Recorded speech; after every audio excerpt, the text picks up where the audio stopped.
마태복음 10장. 그 기도는 곧 응답되었다. 예수께서 자기를 따르는 사람들 가운데 12명을 불러 무르익은 밭으로 보내셨다.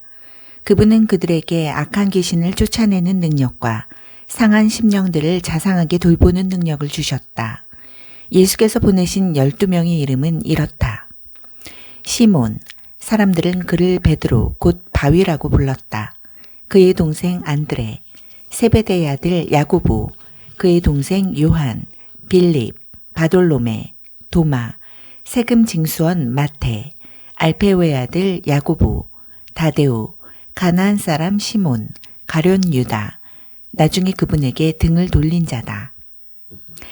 예수께서 12명의 추수할 일꾼을 보내시며 이렇게 당부하셨다. 믿지 않는 자들을 회심시키려고 먼 곳부터 다니지 마라. 공공연한 적과 거창하게 싸우려 들지도 마라. 바로 여기 가까이 있는 잃어버린 사람들, 혼란에 빠진 사람들한테 가거라. 그들에게 하나님 나라가 여기 있다고 말하여라. 병든 사람들에게 건강을 되찾아주고 죽은 사람들을 다시 살려주어라. 버림받은 사람들을 만져주어라. 귀신을 쫓아내어라. 너희가 후한 대접을 받았으니 너희도 후하게 살아라. 시작하기 전에 모금 행사를 벌여야겠다고 생각하지 마라. 너희에게는 많은 준비가 필요 없다. 너희 자신을 준비하여라. 하루 세끼 먹을 것만 있어도 너희는 이 일을 계속할 수 있다. 짐을 가볍게 하고 다녀라. 어떤 성읍이나 마을에 들어가거든 굳이 고급 여관에 묵지 마라. 수수한 사람들이 사는 적당한 곳을 찾아가 떠날 때까지 그곳으로 만족하여라. 문을 두드릴 때는 정중히 인사하여라. 그들이 너희를 맞아들이거든 예의 바르게 이야기를 나누어라. 너희를 맞아들이지 않거든 조용히 떠나라. 소란 피울 것 없다. 무시해버리고 너희의 길을 가면 된다. 심판날에 그들은 틀림없이 크게 후회하겠지만 그것은 지금 너희가 신경 쓸 일이 아니다. 늘 정신을 바짝 차려라. 내가 너희에게 맡기는 일은 위험한 일이다. 너희는 이리떼 속을 달려가는 양과 같으니 너희에게 시선이 쏠리지 않게 하여라. 뱀처럼 영리하고 비둘기처럼 순수하여라. 세상을 몰라서는 안 된다. 어떤 사람들은 너희의 동기를 비난할 것이고 어떤 사람들은 너희의 평판을 더럽힐 것이다. 단지 나를 믿는다는 이유만으로 그렇게 할 것이다. 그들이 너희를 법정으로 끌고 가더라도 당황하지 마라. 그들은 자기도 모르게 너희와 나에게 호의를 베푼 것이다. 너희에게 천국 소식을 전할 무대를 만들어준 것이다. 그때 무엇을 말할지 어떻게 말할지 걱정하지 마라. 꼭 맞는 말이 떠오를 것이다. 너희의 아버지의 영이 필요한 말을 주실 것이다. 너희가 전하려는 분이 자기들 기분이나 맞춰주는 어떤 우상이 아니라 살아계신 하나님임을 알게 된다면 사람들은 너희를 대적할 것이다. 심지어 너희 가족들도 그럴 것이다. 큰 사랑을 선포했는데 그처럼 큰 미움을 맛보게 되니 얼마나 어처구니 없는 일이냐. 그러나 포기하지 마라. 굴복하지 마라. 마지막에 가면 그 가치를 알게 될 것이다. 이런 일이 벌어질 때 너희가 구할 것은 성공이 아니라 생존이다. 살아남는 자가 되어라. 더 이상 어쩔 수 없는 상황에 이르기 전에 인자가 올 것이다. 학생이 선생보다 더 나은 책상을 쓸 수 없다. 사원이 사장보다 돈을 더 벌지 못한다. 너희는 내 학생이요 내 추수할 일꾼이니 나와 똑같은 대접을 받거든 만족하여라. 아예 기뻐하여라. 그들이 주인인 나를 똥 묻은 화상이라고 부르는데 일꾼들이야 더 무엇을 바라겠느냐. 겁먹지 마라. 언젠가는 모든 것이 밝혀져 모든 사람이 이의 진실을 알게 될 것이다. 그러니 드러내놓고 진리를 말하기를 주저하지 마라.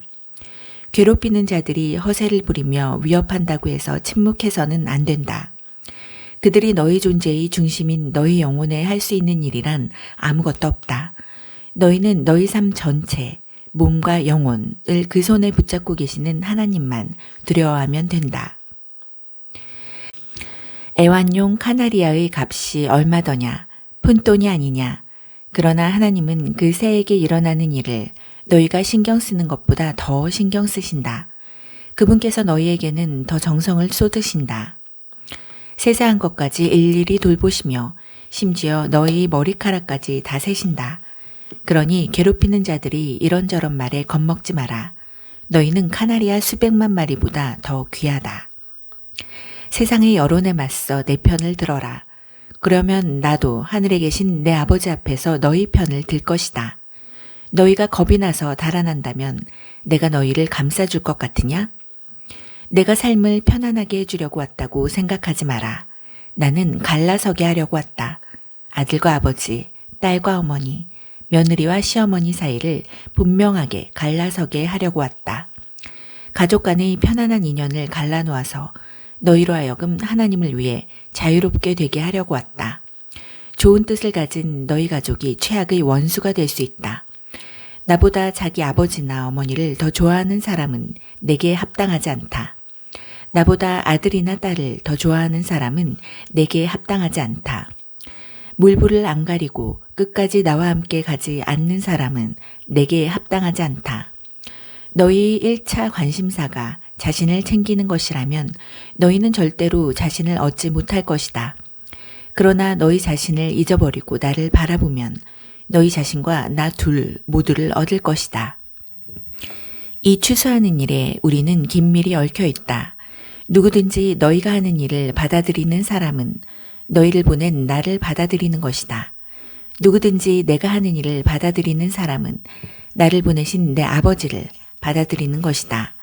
하나님의 심부름꾼을 받아들이는 것은 하나님이 심부름꾼이 되는 것이나 마찬가지다.